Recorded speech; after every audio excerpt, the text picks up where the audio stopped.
বাংলাদেশের প্রত্যেকটা জনপদে, প্রত্যেকটা জেলায়, থানা, ইউনিয়ন পর্যন্ত মুসলমানদের জাতীয় স্থাপনাগুলোতে দেবতাদের মূর্তি দিয়ে দেশ থেকে ভরে ফেলবেন।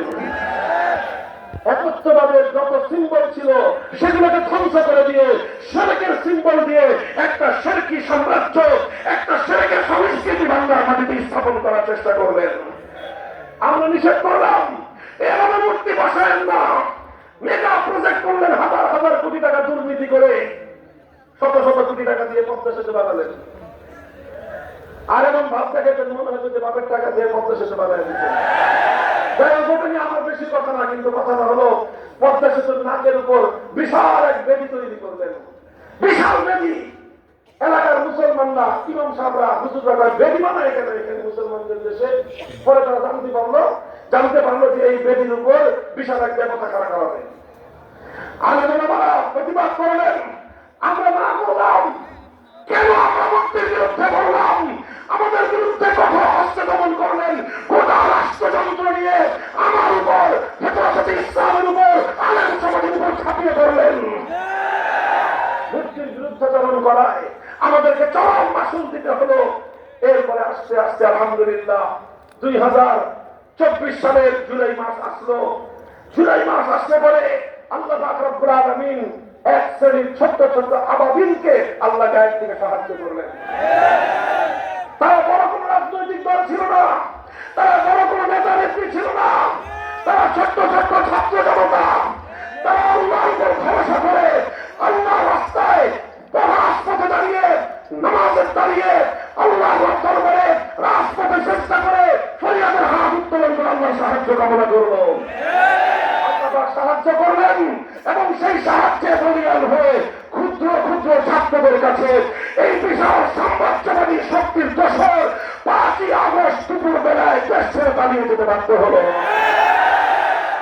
5ই আগস্ট শুনেন, 5ই আগস্ট একটা বিপ্লব হলো। শুনেন, কথা খেয়াল করে শুনেন, 5ই আগস্ট একটা বিপ্লব হলো। সেই বিপ্লবের যদি আইকন কি জানতে চান, সেই বিপ্লবের প্রতীক যদি জানতে চান, আমি বলবো একটা প্রতীক আছে, বিপ্লবকে চিন্তার একটা প্রতীক আছে। 5ই আগস্টে দুপুর 2টা থেকে 3টা পর্যন্ত বাংলাদেশ দেখেন আপনারা, নেট দুনিয়ায় দেখেন। সারা বাংলাদেশের যখন দুপুর 2টায় জানা গেল যে ফ্যাসিবাদী পালিয়ে গেছে, 1 ঘন্টা সময় দেখেন বাংলাদেশে কি ঘটেছে। দুপুর 2টা থেকে 3টা পর্যন্ত একটা ঘন্টায় সেই কাজ ঘটেছে। কোন নেতাকে বলে দিতে হয় নাই, কোন আলেমকে বলে দিতে হয় নাই, কাউকে আহ্বান জানাতে হয় নাই।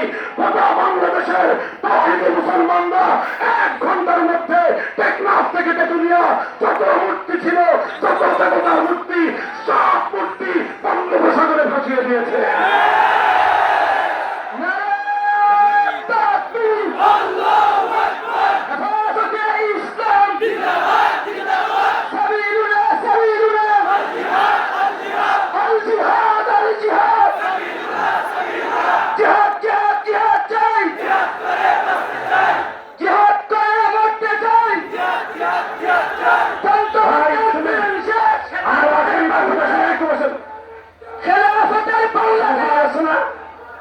আমার কথা আওয়াজ যায়? একটু শুনেন। আমি আখেরি কথা বলি, ইতিহাস বলা আপনাদের কাছে আমার উদ্দেশ্য ছিল না, আওয়ামী লীগের সমালোচনা করা আমার উদ্দেশ্য ছিল না, শেখ মুজিবুর রহমান সাহেব কোনটা ভালো করছেন কোনটা খারাপ করছেন এগুলো আলোচনা করা আমার উদ্দেশ্য ছিল না। আমার উদ্দেশ্য শুধুমাত্র একটা কথা বলা আজকে জাতির উদ্দেশ্যে। এই আলেম সমাজের পক্ষ থেকে আমি শুরুতেই বলেছি, রাষ্ট্র এবং রাজনীতিতে যখন কোন অসঙ্গতি দেখা দিবে, তখন সেই অসঙ্গতির বিষয়ে কথা বলা আমাদের ইমানি দায়িত্ব। যে কোনো মূল্যে আমরা সে কথা বলেই যাব।